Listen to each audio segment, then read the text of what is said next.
svæðinu frá Siglufirði til Bakkafjarðar eru 13 sveitafélög með liðlega 29.000 íbúa sem eru 9% af íbúafjölda landsins. Á 50 dögum í vetur ætlum við að flakka svæðið og kynnast því sem það hefur upp á að bjóða.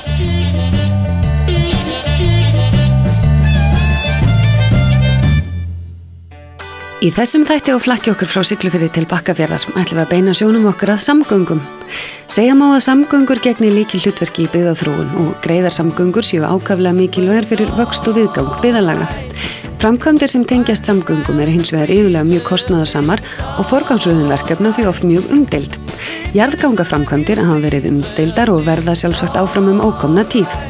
Pétur Þór Jónasson framkvæmdastjóri Eyþings, samband sveitarfélaga frá Siglufirði til Bakkafjarðar og formaður greiðrar leiðar, einkahlutafélags sem meðal annars hefur beitt sér fyrir gerð ganga á svæðinu.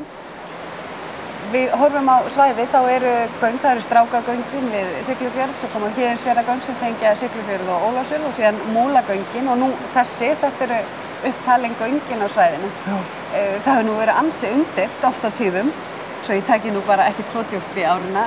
En Héðinsfjarðargöng, þau voru nú heldur betur umdeild líka, en ég held að það sé nú, allavega það upplifun mín á þessu svæði að það er óskaplega mikil sátt þau hérna í dag ef ekki bara fögnuður reynlega, því þau breyttu miklu fyrir svæði. Já, klárlega, það er engin vafi á því og ég ekkert annað en hérna mjög jákvæða umræðu þau í dag og klárlega náttúrulega tökum ferðaþjónustunum sem þessi vaxtabrótrakar.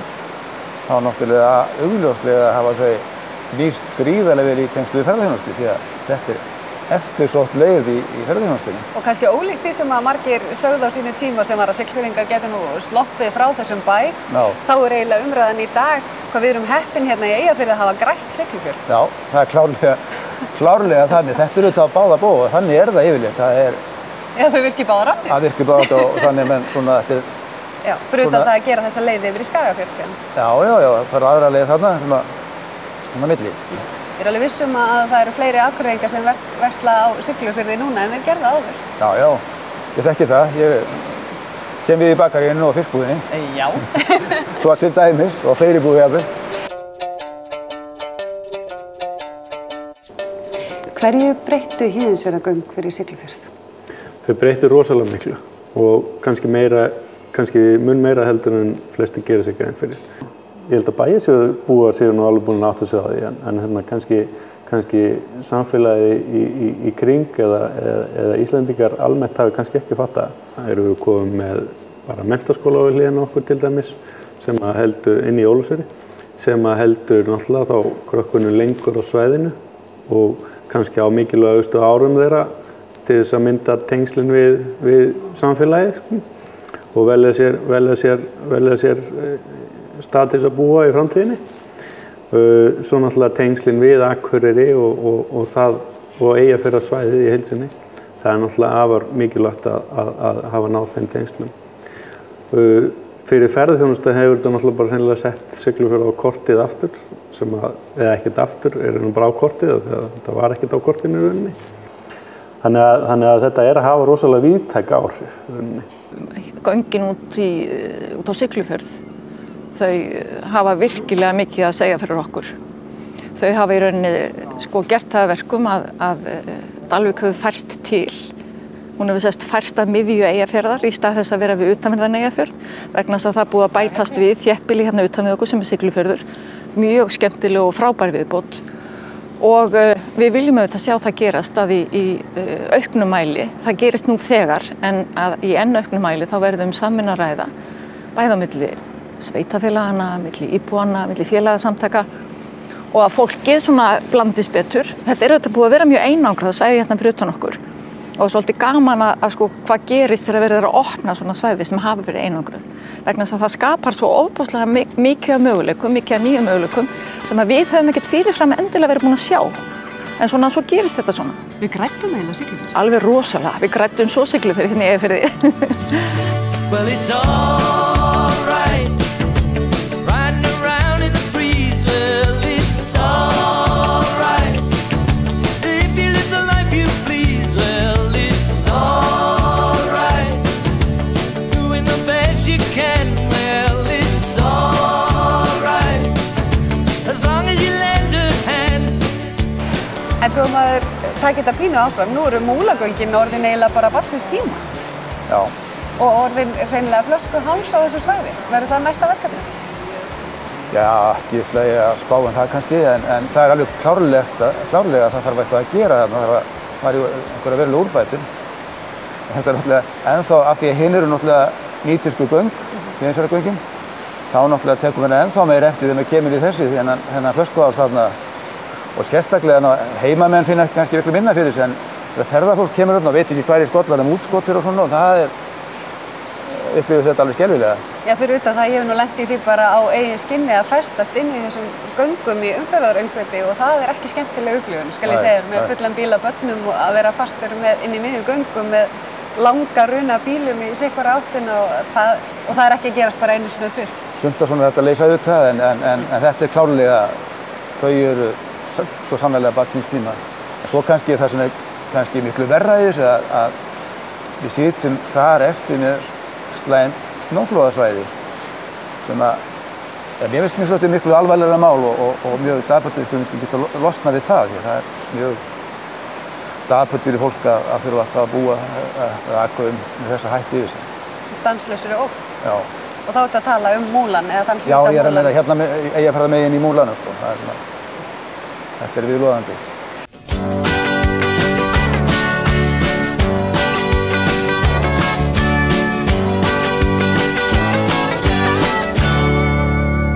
Samgöngur eru það sem þetta snýst allt en það skipta mjög miklu máli hér. Við erum hérna fyrir miðjum Eyjafirði og fólkið okkar sækir vinnu í báðar áttir. Það er vinnusókn hingað úr báðum áttum. Unga fólkið okkar sækir framhaldsskóla, bæði úteftir og inneftir. Þannig að fyrir okkur eru samgöngur og almenn samgöngur rosalega mikilvægar. Svo erum við líka náttúrulega með þá sérstöðu hérna í Dalvíkurbyggð að ferjurnar, ég held bara ferjur yfir höfuð hér á Norðurlandi, þær ganga héðan. Grímseyjarferjan gengur héðan frá Dalvík og Hríseyjarferjan gengur frá Árskógssandi. Reyndar fer Grímseyjarferjan líka til Hríseyjar vegna þess að hún sér alla svona stærri flutninga því að hún er stærra skip. Þannig að við erum mjög meðvituð mikilvægi samgangna hér af því að, eins og við segjum, við erum bæði náttúrulega með þetta mikilvægi þess að fólk geti ferðast hér bæði út fyrir og inn fyrir og svo ferjuflutningana. Hríseyjarferjan Sævar siglir frá Árskógsströnd sem tilheyrir Dalvíkurbyggð. Skipstjóri borð er Anton Steinarsson. Við förum 9 ferðir á dag, flesta dag. Og aðeins niður í 7, svona 6-7 helgar kannski. Jú, þetta er marga ferðir. Og er þetta góð nýting? Já, við erum í fyrra fluttum við 55.000 farþegar. Þannig að, já.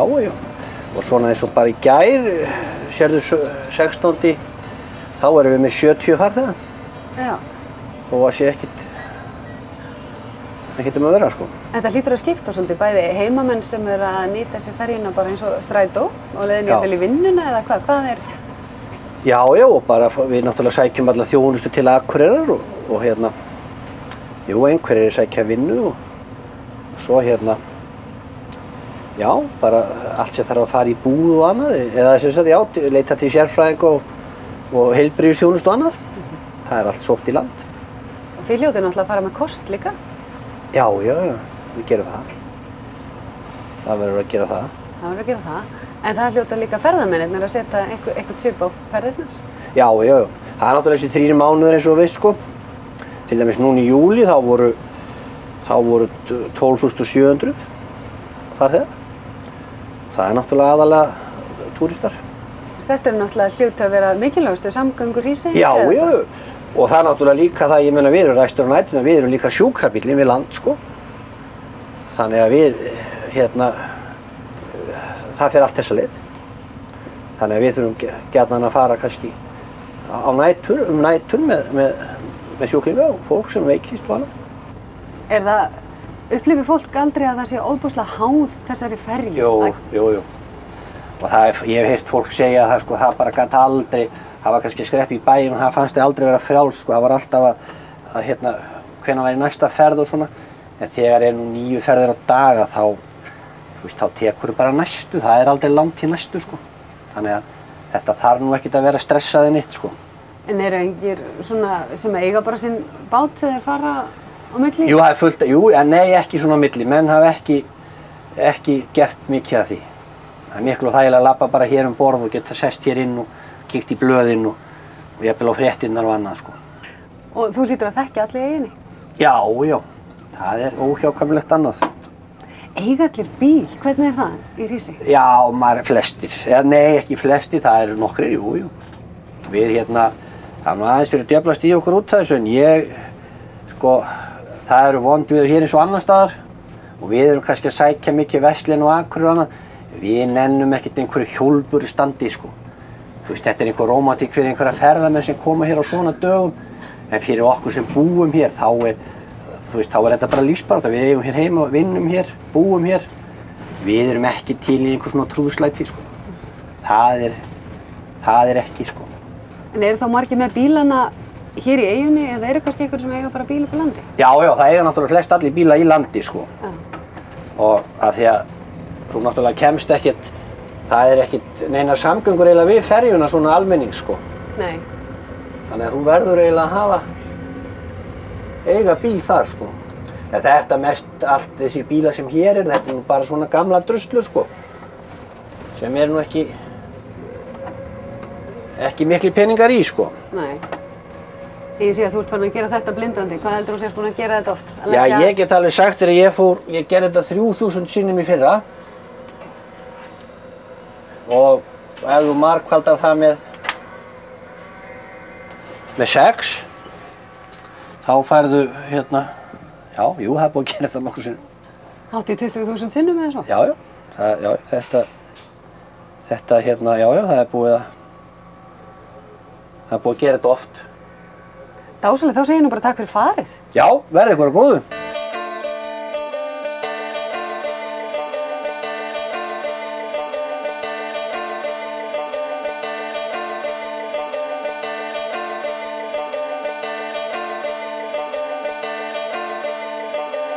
Nú mikið búið að ræða til dæmis strætó að undanförnu. Já. Hvernig er staða almenningssamgangna að þínu mati? Er þetta með þeim hætti sem að þú telur heppilegan fyrir svæðið? Eða má eitthvað betur bæta? Já, ég held við eigum svolítið í landi ennþá. Mér sýnist að skipulagi hjá strætó snúist of mikið það að leiðirnar séu heppilegar gagnvart því hvernig maður kemstur í Reykjavík. Það er að segja að það sé meira hugsað það hvernig við náum inn á hringinn til Reykjavíkur heldur en hvernig samgöngurnar ganga upp innan svæðis og að þarfir íbúanna hafi ekki alveg verið hafðar nægjanlega í forgrunni. En að því ég er nú bjartsýnismanneskja þá trúi ég því að menn séu að læra af reynslunni og að við munum sjá þetta batna, við munum sjá þetta verða betra á næstu árum. En hvað með kostnaðinn? Er hann of mikill eða sanngjarn? Ég treysti mér ekki til að meta hvort að kostnaðurinn er of mikill eða sanngjarn. Einfaldlega vegna þess að þetta er ennþá eins konar reynslutími og það er ekki búið að ná upp þeir farþegafjölda sem að sannarlega þarf. Það er meðal annars vegna þess að skipulagið er ekki nógu gott, þannig ég held að þetta sé bara alltaf slípast saman og við munum bara þurfa svolítinn tíma í það.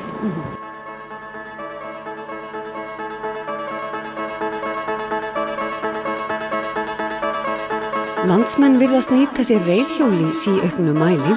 Einn þeirra sem leggur ekki hjólinu yfir vetrartíman er hann Vilberg Helgason.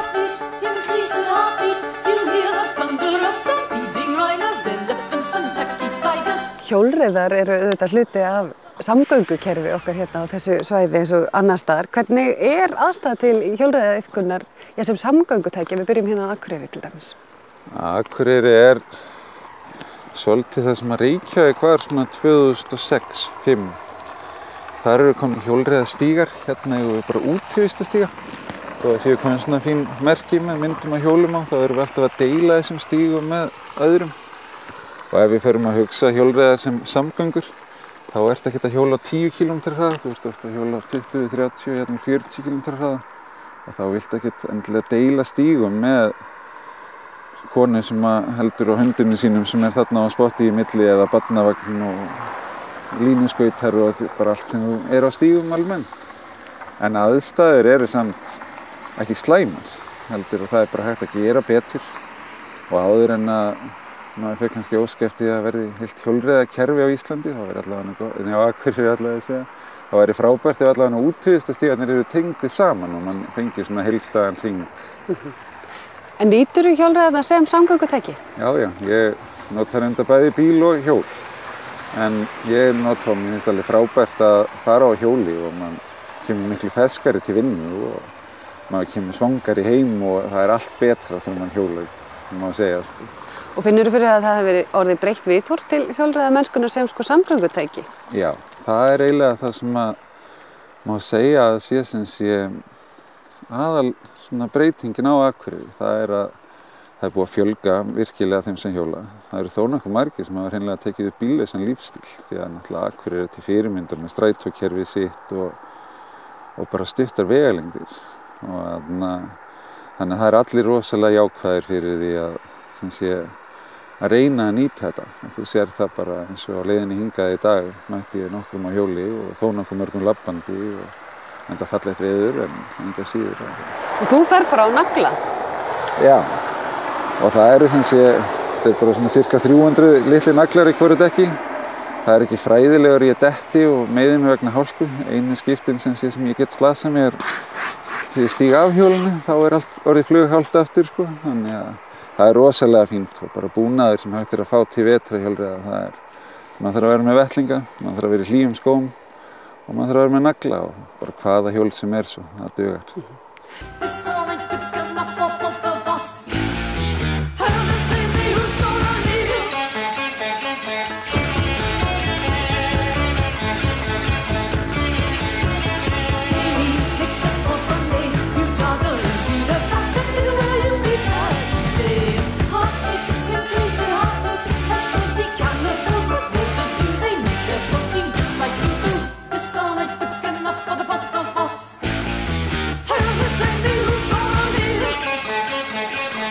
Bara af tvenni sem mér finnst gaman að fara. Mér finnst gaman að hjóla til Siglufjarðar. Og þá er ég ekkert endilega að fara alla leið frá Akureyri því eins og ég sagði ég nýti bæði bíl og hjól. Það þarf ekkert að vera bara hjóli eða bara bíl eða eitthvað. Það má blanda þessu öllu saman. Það er að keyra til dæmis til Dalvíkur og hjóla þaðan. Það getur verið gaman. Ég er að keyra bara til Siglufjarðar og hjóla þaðan til Dalvíkur og tilbaka bara eftir eða Ólafsfjarðar, bara það sem er gaman. Náttúrulega ótrúlega gaman að fá að hjóla í göngum. Þannig að þetta er náttúrulega ekkert sem að tíðkast. Það er til dæmis ekki að fara að hjóli í Hvalfjarðargöngin. Þar þarftu, ef þú ætlar að hjóli, að bæta við allan Hvalfjörðinum. Sko. Og síðan er náttúrulega uppáhalds sumarferðin mín er yfirleitt að fara að hjóla kringum Mývatni eða eitthvað svoleiðis. Náttúrulega færði ekki fallegra útsýni. En þá erum maður náttúrulega að hjóla allt á götunni, því það eru engin stígar og ekkert svoleiðis.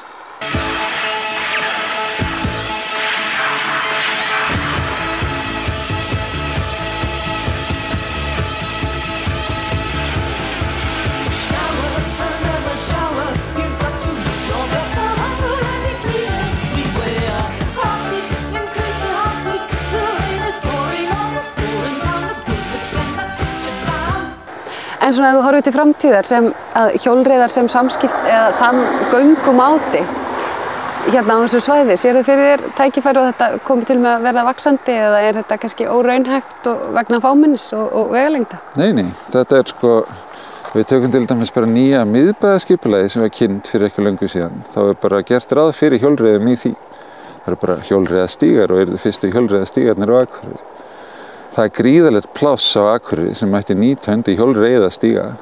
Við tökum bara Þingvallastræti og Glerárgötuna og fleiri götur sem þurfa ekkert endilega alla þessa breidd fyrir bíla. Og síðan er það kannski hitt sem er mikil vakning í. Það er að, mér minnir að þessi cirka 7.000 krónur sem fólk getur fengið skattfrjálst á launinu sínum á hverjum mánuði með að gera samgöngusamning.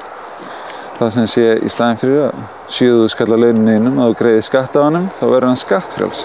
En á móti hættur að nýta bílastæði og götur og kemur labbandi eða hjólandi eða með strætó í vinnunni. Og þetta er eitthvað sem ég veit að Akureyrarbær er að hugsa að taka upp og fleiri. Þannig að þetta er sem sé svona, það eru margar opnanir, það er margt jákvætt, það er jákvæð teikn í spilinu eins og maður segir. Sko. Og það þarf bara að halda áfram og alls ekki að stoppa.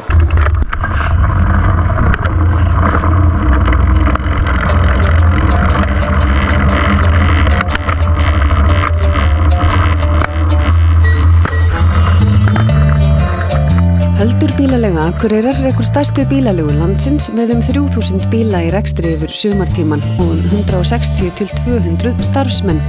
Höfuðstöðvarnar á Akureyri og þar hittum við hann Steingrím Birgisson, forstjóra fyrirtækisins. En síðan erum við með afgreiðslu á Sauðárkróki líka, við erum með afgreiðslu á Húsavíkurflugvelli og við erum með afgreiðslu á Þórshöfn, og svo náttúrulega áfram aðeins austar. En svona ef við horfum á þetta skilgreinda svæði þá erum við þarna með þessar afgreiðslur, á rauninni 4 afgreiðslur á þessum stöðum. Og hverjir eru fyrst og fremst að nýta sér þennan samgöngumáta? Er þetta erlendi ferðamenn, heimafólk í viðskiptaeigendum eða? Sko, í rauninni flestir erlendi ferðamenn koma til Keflavíkur og taka bílinn þar eða í Reykjavík. En það er alltaf eitthvað það að menn eru að taka bílinn, að fólk er að taka bílina hér á Akureyri sérstaklega þá. Og byrja túrinn hér eða endan í rauninni.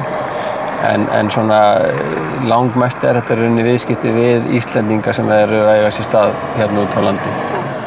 Fyrirtæki og einstaklingar sem einhverju hluta vegna þurfa að fara ferða sinna. Þannig að þetta er svona grunnurinn að starfseminni hérna út á landi eru þessi fyrirtæki, íslenska fyrirtæki sem eru að skipta við okkur. Og hvernig upplifirðu að samgöngur séu hérna á svæðinu? Eru þær góðar eða hvernig henta þær til dæmis ferðamönnum? Vegirnir okkar og... Þær hafa batnað mikið. Kannski alveg hægt að taka undir það. Þær hafa batnað mikið og til dæmis göngin til Siglufjarðar breyttu miklu bara það að geta farið þennan svokallaða Tröllaskagahring sem var frábær samgöngubót og hefur einmitt myndi ég segja kannski komið Siglufjörði á kortið og einmitt gaman að fylgjast með hvað hefur verið glæsileg uppbygging á Siglufjörði í tengslum við það að göngin opnuðu. Ég hlakka mikið til gangnanna hérna í gegnum aðalleiðina vegna þess að þó svo að margir haldi að Víkurskarði sé einfalt og þægilegt að fara yfir þá er það nú bara ekki svo. Þetta er, ef ég man rétt, einn af þeim mestu farartálmum á hringveginum og var fyrir ekki margt löngu sá staður sem að lokaði oftast á ári. Þannig að ég hlakka mikið til þess að fá þau í gang.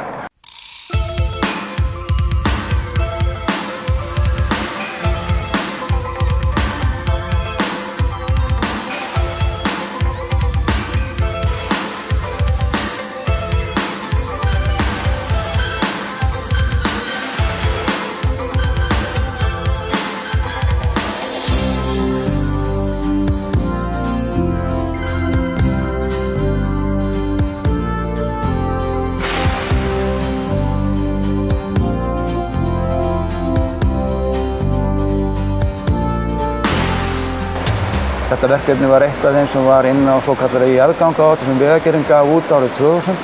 Þar sem nánast voru listaðir allir mögulega jarðgangakostir í landinu og samkvæmt því þá var þetta var ekki göng sem voru þar neitt í forgangi. En hér á svæðinu horfðu menn á þetta sem mjög mikilvægan kost og vildu skoða hvort það verði að nálgast dæmið með svolítið öðrum hætti en venja hefur verið. Þannig að heimaaðilar með einhverjum hætti eða einkaaðilar getur komið að verkefninu á móti ríkinu. Það var kannski þannig nálgun framan af. En þess að því líður þá náðu heimamenn hér saman og sveitarfélögin tóku þá ákvörðun að stofnum þetta sérstakt félag til að drífa verkefni áfram. Og það skemmst að segja að í febrúarlok 2003 þá var félagið greiðlega stofnuð með þátttöku allra sveitarfélaga á svæði Eiðsins frá og með Fjallabyggð og austur í Langanesbyggð. Þannig að það hefur verið lykilatriði að sveitarfélagin stóðu saman? Já, algjörlega lykilatriði og síðan komu þó nokkuð mörg fyrirtæki hér á svæðinni og með þessu utan af þessu líka sem að sá sér hag í þessu verkefni. En hvers vegna? Hver er hagurinn? Hagurinn er náttúrulega af ýmsum toga. Og fyrst nefna það náttúrulega umtalsverð stytting við þessa framkvæmd. Þetta er stytting á leiðinni, hringleiðinni 16 kilometra og það skiptir máli í þessum hraða sem við erum með, tíminn skiptir okkur meira máli. En svo er ekki síður hitt að þetta eru öryggisatriði líka. Það er fyrir þetta fyrst og næsta veturinn. Það eru, þó að Víkurskarði sé ekkert óskaplega hár fjallvegur, þá er hann þeim eru verri, það er mjög slæm veður þarna oft og þetta veldur vandræðum, mjög miklu vandræðum og mjög miklu vandræðum. bæði fyrir svona bara einstaklingin og síðan ekkert síður þessi fyrirtæki sem eru með flutninga yfir. Þetta er brattur fjallvegur, langar brekkur og þannig þetta er umhverfisvæn framkvæmd líka að hérna losna við þessar miklu brekkur. Fyrir utan það, þetta er auðvitað einn á sama atvinnusvæðinu. Það er fólk beggja vegna ganga sem að vinna sitt megin. Sjálfsögðu, það er alveg klart að í kjölfar þessar ganga þá mun hérna atvinnu- og þjónustusvæði það mun auðvitað færast til mörk í því frá þessum verið hefur. Það er bara ósköp einfaldlega þannig, maður getur nú staðfestað sjálfur og maður veigra sér við því að fara yfir Víkurskarðið þegar það er snjór og hálka. Ósköp einfaldlega, maður þarf að fara með dálítið marga bænir þegar það er verið að fara yfir á slæmum dögum. Það getur verið gott þegar maður fer yfir fyrst og orðið slæmt þegar maður fer tilbaka og þetta stressar fólk auðvitað upp. En svo það er alls kyns svo rök hægt að tína til, við erum menna var svo sem, eina gagnrýni sem kom fram var að það væri ekki verið mikið alvarleg slys á þessari leið á Víkurskarðinu sjálfu. En þá gleyma menn því gjarnan að Svalbarðsströndin náttúrulega vegurinn þar, umferðin þar hún snarminkað, það keyrir ekki lengur þar Það er hins vegar kafli sem er mjög erfiður, hæðóttur og búðóttur og þar á orðið mjög slæm slys. Þannig að menn ekki bara horfa alltaf þröngt á akkúrat skarðið eitt og sér heldur.